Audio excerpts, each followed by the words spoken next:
Very good evening student, hope आप सभी बहुत अच्छे होंगे, आपकी तैयारी भी अच्छी चल रही होगी। आज हम लोग इकॉनमी से रिलेटेड एक करंट अफेयर्स पढ़ेंगे और ये बहुत इंपॉर्टेंट टॉपिक है और काफ़ी न्यूज़ में रहा था। तो आज जो हमारा टॉपिक है वो है credit deposit ratio. Credit deposit ratio, credit deposit ratio समाचार में क्यों रहा था? पिछले वर्ष जनवरी 2024 का मैं बात कर रहा हूँ। आरबीआई ने बैंकों को एक वार्निंग दिया और आरबीआई ने बैंकों को कहा कि आप अपना सीडी रेशियो, इसको शॉर्ट में बोलते हैं क्रेडिट डिपॉजिट रेशियो को सीडी रेशियो, कि आप अपना सीडी रेशियो को क्या कीजिए, घटाइए। आपका सीडी रेशियो बहुत ज़्यादा बढ़ गया, ये ठीक बात नहीं है इकोनॉमी के लिए। तो एक तो ये चीज़, ये बात है पिछले वर्ष 2024 मतलब जनवरी का। बैंकों ने अपना क्रेडिट डिपॉजिट रेशियो घटाया। इस वर्ष बैंकों ने अपना क्रेडिट डिपॉजिट रेशियो घटाया। तो समाचार में क्यों रहा ये मैंने आपको बता दिया। अब जो 71st बीपीएससी देने जा रहे हैं, आप देखते होंगे इस तरह का बहुत सारा इकोनॉमी टर्मोलॉजी आ जाता है आपके पास जो आप समझ नहीं पाते कि क्या है ना, कैसे इसको हैंडल करें। तो इस तरह का क्वेश्चन बन सकता है। 71st बीपीएससी में ही नहीं बन सकता है और भी अन्य एग्जाम में भी बन सकता है। आप आजकल तो देख रहे हैं एसएससी में क्वेश्चन का लेवल क्या कर रहा है, बहुत हाई कर रहा है, जीएस का क्वेश्चन है ना। तो आप एक बार ध्यान रखना। तो हम लोग इसमें क्या देखेंगे, हम लोग इसमें देखेंगे न्यूज़ में क्यों रहा, ये तो मैंने आपको बताते हैं कि सीडी रेशियो जो है ये समाचार में क्यों रहा, कि पिछले वर्ष भारत में बैंकों का सीडी रेशियो हाई था, इस वर्ष पिछले वर्ष की तुलना में घटा है। तो एक समाचार में, और आरबीआई का भी वार्निंग आया, इसलिए इंपॉर्टेंट और ज़्यादा हो जाता है। अब आपको ये जानना चाहिए कि what is credit deposit ratio. सबसे पहले तो ये जानना चाहिए कि सीडी रेशियो होता क्या। आपसे डायरेक्ट एग्जाम में ये क्वेश्चन पूछ सकता है कि what is credit deposit ratio, पहला चीज़। दूसरा चीज़ आपसे ये क्वेश्चन पूछ सकता है, जैसे कि मैंने आपको बताया कि पिछले वर्ष क्या रहा था, हम कह सकते हैं हाई, शॉर्ट में सीडी रेशियो। तो हाई सीडी रेशियो जो है, हाई सीडी रेशियो जो रहा था, इसके पीछे क्या कारण है ये हम लोग देखेंगे। साथ ही साथ पिछले वर्ष की तुलना में इस बार क्या हुआ है, क्रेडिट रेशियो जो credit deposit ratio CD ratio क्या है, घटा है। तो लो सीडी रेशियो का कारण क्या होता है उसको हम लोग समझेंगे, और एक आदर्श सीडी रेशियो कितना होना चाहिए लास्ट में उसको भी हम लोग देखेंगे इस वीडियो में। ठीक है, तो चलिए स्टार्ट करते हैं। तो सबसे पहले हम लोग समझते हैं कि what is credit deposit ratio, ये होता क्या है, ये होता क्या है। चलिए देखिए, आप कह सकते हैं कि क्रेडिट डिपॉजिट रेशियो एक ऐसा रेशियो होता है, एक ऐसा अनुपात होता है जो कि ये दर्शाता है कि बैंक का जो जमा है, बैंक का जो डिपॉजिट है, तो बैंक अपने डिपॉजिट का कितना प्रतिशत ऋण दे रहा है, लोन दे रहा है मार्केट में, है ना।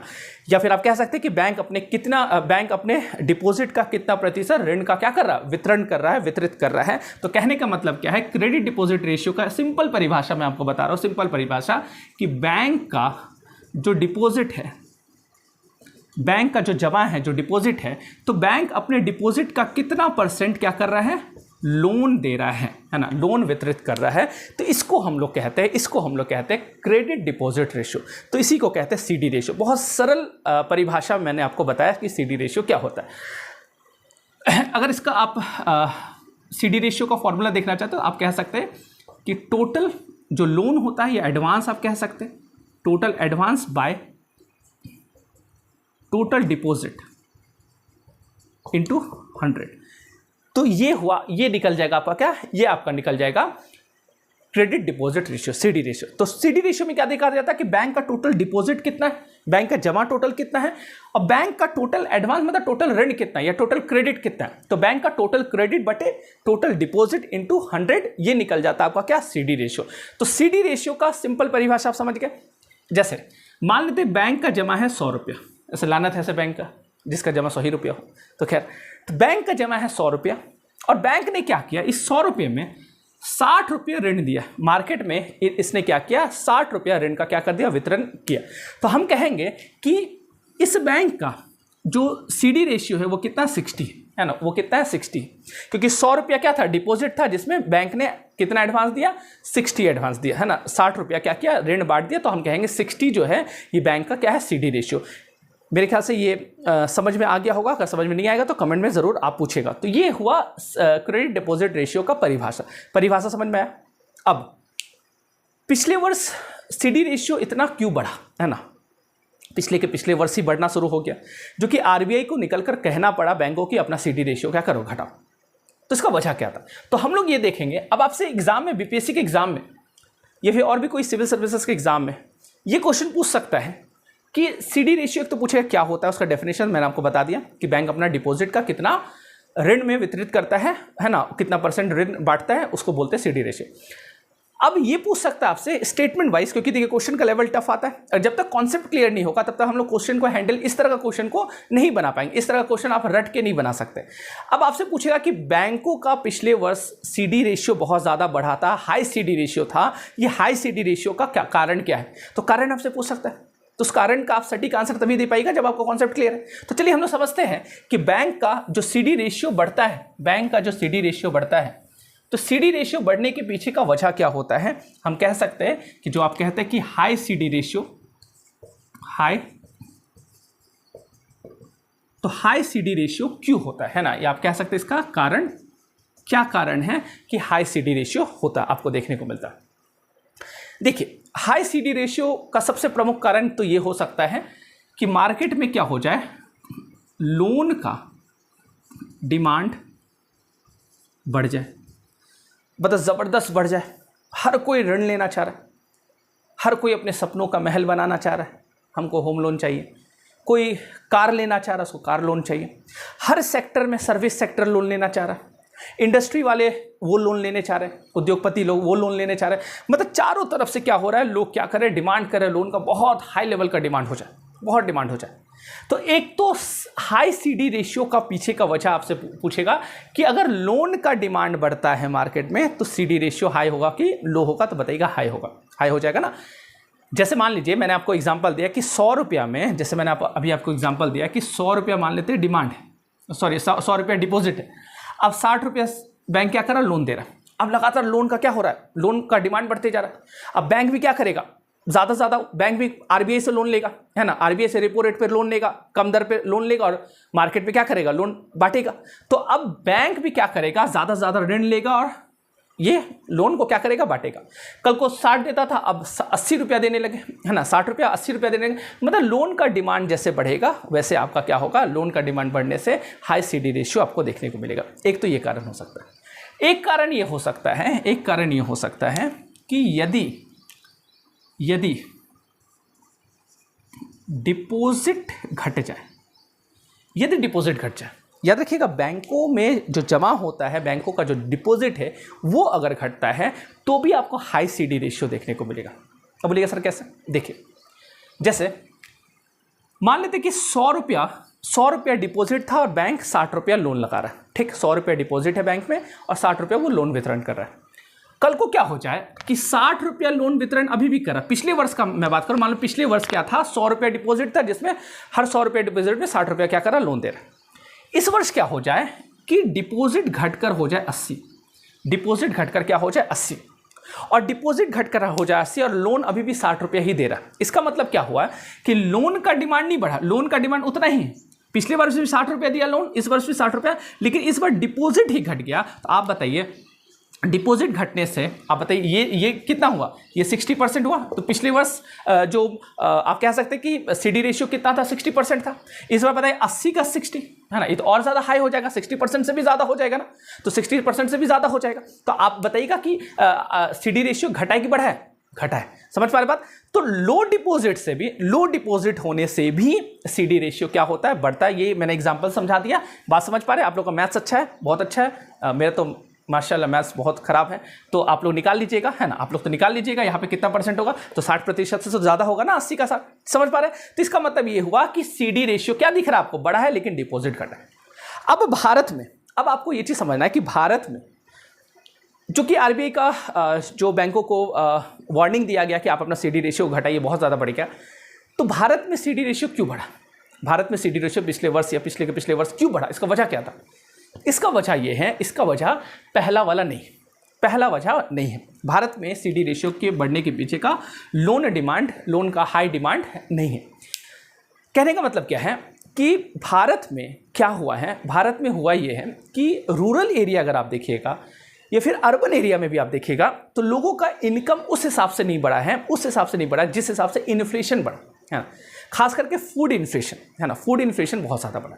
जैसे मैं आपको बताऊं कि रोज़मर्रा की ज़िंदगी मतलब रोज़मर्रा का चीज़ जो है, जो एसेंशियल आइटम होता है, जो अनिवार्य है, जो लोगों को खर्च करना है, जैसे सब्ज़ी खरीदना है, जैसे दाल खरीदना है, चावल खरीदना है, तेल खरीदना है, रिफाइन खरीदना है, जो बेसिक चीज़ है, जो आपको राशन खरीदना है, आपको बिजली बिल देना है, या फिर इस तरह का जो बेसिक चीज़ है, खास करके फूड का अगर हम लोग बात करें, खाना का, तो वो क्या हुआ, उसका बहुत हाई रेट। अभी भी आप देखिएगा सब्जी वगैरह का रेट, कोई भी सब्जी 80 रुपये से नीचे हमारे क्षेत्र में तो नहीं मिल रहा है, तो आप देखिए बहुत हाई रेट चल रहा है। तो इन्फ्लेशन, फूड इन्फ्लेशन देखिएगा बहुत हाई। तो फूड इन्फ्लेशन की वजह से आपने क्या देखा कि लोअर मिडिल क्लास या मिडिल क्लास या लोअर मिडिल क्लास जो है, हम कह सकते हैं कि इन्फ्लेशन हाई होने से, इन्फ्लेशन जो हुआ हाई हुआ, इन्फ्लेशन हाई होने से लोगों का डिस्पोजेबल इनकम क्या हुआ है, घटा है। डिस्पोजेबल इनकम क्या हुआ, ऐसे सरकार तो कहती है कि हमने आय बढ़ाया है ना, सरकार का रिपोर्ट क्या कहता है कि हमने आय बढ़ाया, वृद्धि किया। लेकिन अगर आप उसको अलग से देखिएगा तो इस हिसाब से सरकार कहता है कि इनकम बढ़ा है, लेकिन अगर आप डिस्पोजेबल इनकम देखिएगा वो भारत में घटा है, इसलिए भारत में डिपॉजिट नहीं हुआ।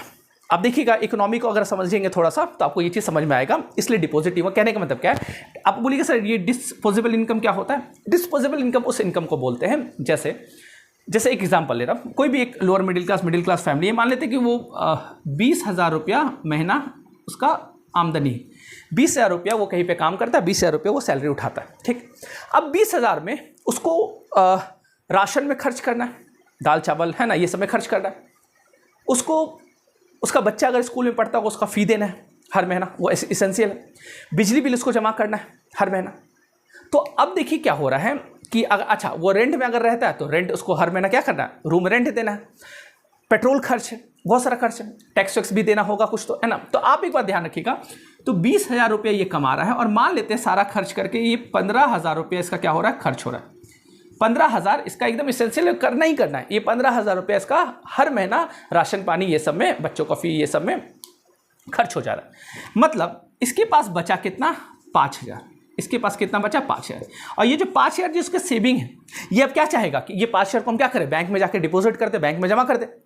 तो ये जो बचा हुआ पैसा है इसी को बोलेंगे डिस्पोजेबल इनकम, है ना, इसको क्या बोलेंगे, डिस्पोजेबल इनकम। तो इकोनॉमी में इसको क्या बोला जाता है, डिस्पोजेबल इनकम है। जो बचा हुआ पैसा होता है जिसको हम जमा करते हैं, जिसको सेविंग बोलते हैं, ये मेरा सेविंग है, उसको डिस्पोजेबल इनकम बोलते हैं। अब हुआ ये है कि भारत में लगातार फूड इन्फ्लेशन खास करके बढ़ने की वजह से जो वही व्यक्ति जिसका 20,000 इनकम था पिछले साल, इस वर्ष भी उसका इनकम 20,000 हुआ है, उस हिसाब से उसका इनकम नहीं बढ़ पा रहा है। खास करके आप देखिएगा इंडस्ट्रियल एरिया में, जो इंडस्ट्री में काम करे प्राइवेट सेक्टर, उस हिसाब से उनका क्या हो रहा है, इनकम नहीं बढ़ पा रहा है। तो 20,000 उसका क्या था, इनकम था, और 15,000 रुपया उसका क्या हो रहा था, खर्च हो रहा था। अब मान लीजिए 15,000 की जगह पे 18,000 रुपया उसका क्या हो रहा है, खर्च हो रहा है। इसका मतलब अब इसका इनकम कितना हो रहा है, 2,000 रुपया बच रहा है। पहले 5,000 रुपया बचता था, अब 2,000 बच रहा है। तो अब आप बताइए, इसके पास पैसा बच नहीं रहा है, मतलब डिस्पोजेबल इनकम इसका क्या हो गया, घट गया।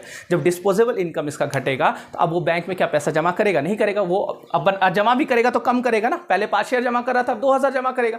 या फिर जो जमा पैसा है बैंक का वही वो भी क्या कर लेगा, वो भी निकालेगा। तो इधर क्या देखा गया, बैंकों में एफडी, डिपॉजिट, जो फिक्स डिपॉजिट, जो टर्म डिपॉजिट इसको बोलते हैं ना, टर्म डिपॉजिट आपने सुना होगा ना, टाइम डिपॉजिट, टर्म डिपॉजिट, है ना।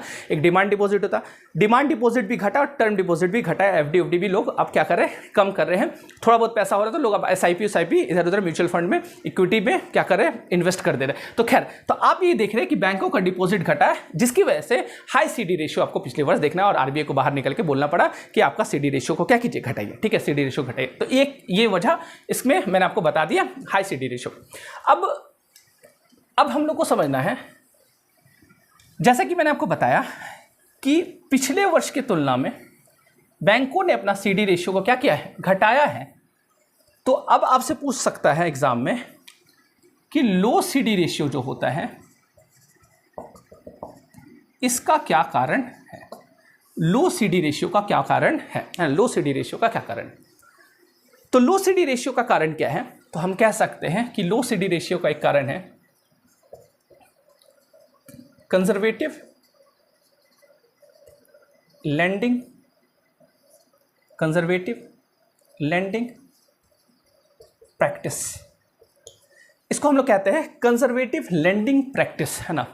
हिंदी में कह सकते हैं संकुचित ऋण प्रक्रिया, है ना। क्या कहता है, संकुचित ऋण प्रक्रिया।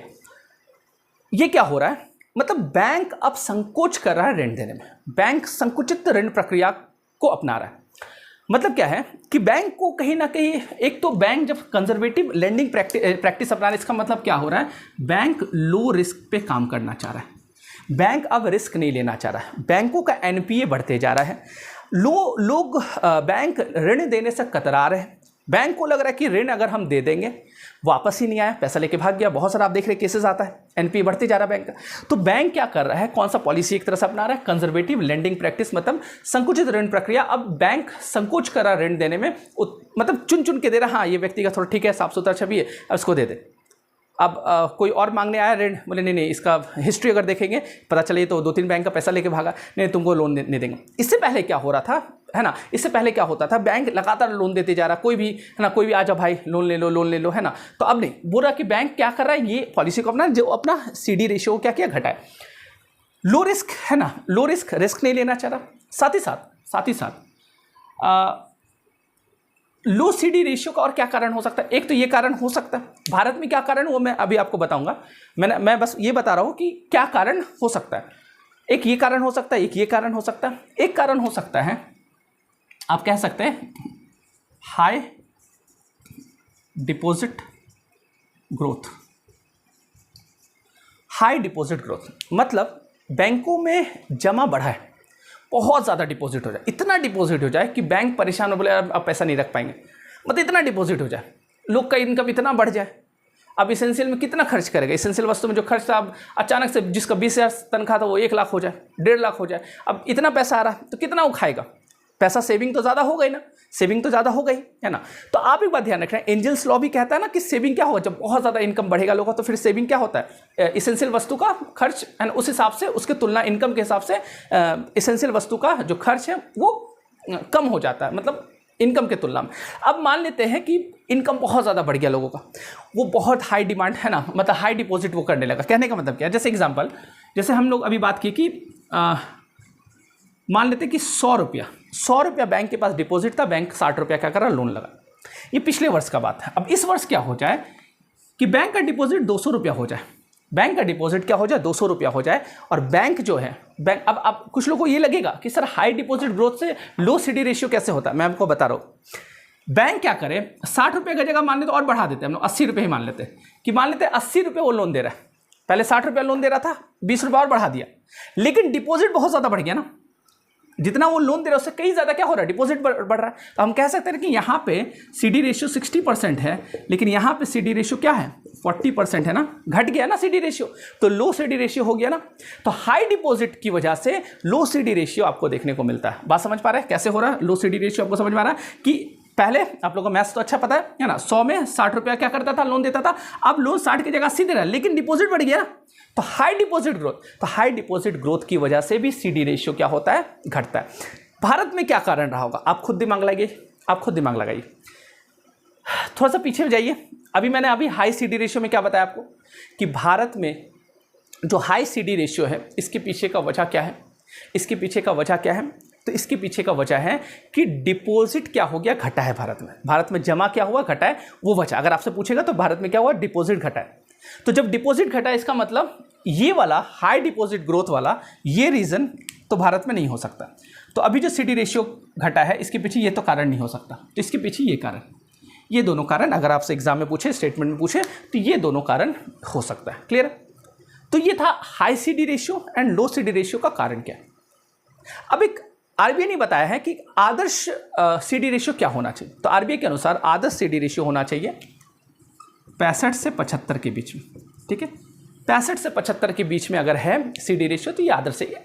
ऐसा नहीं, याद रखिएगा, ये मिनिमम मैक्सिमम नहीं बता रहा, RBI ने कहीं नहीं बताया कि मिनिमम इतना या मैक्सिमम इतना, एक आदर्श बताया कि इतना अगर आप रखिए, क्योंकि बहुत ज़्यादा CD रेशियो बढ़ना भी ठीक नहीं है और बहुत ज़्यादा CD रेशियो कम होना भी ठीक नहीं है। तो एक आदर्श होना चाहिए 65 से 75% क्या होना चाहिए, CD रेशियो होना चाहिए। तो मेरे ख्याल से ये आपको समझ में आ गया होगा। तो ये था क्रेडिट डिपॉजिट रेशियो, इसका हाई क्रेडिट डिपॉजिट रेशियो, लो क्रेडिट डिपॉजिट रेशियो का हम लोगों ने कारण बताया और एक आदर्श बताया कि ये कितना होना चाहिए। मेरे ख्याल से ये समझ में आ गया होगा। फिर भी कोई दिक्कत आता है, कोई भी परेशानी होता है तो आप कमेंट में ज़रूर सवाल पूछिए। मिलते हैं नेक्स्ट क्लास में, आज के लिए इतना ही। Thank you so much.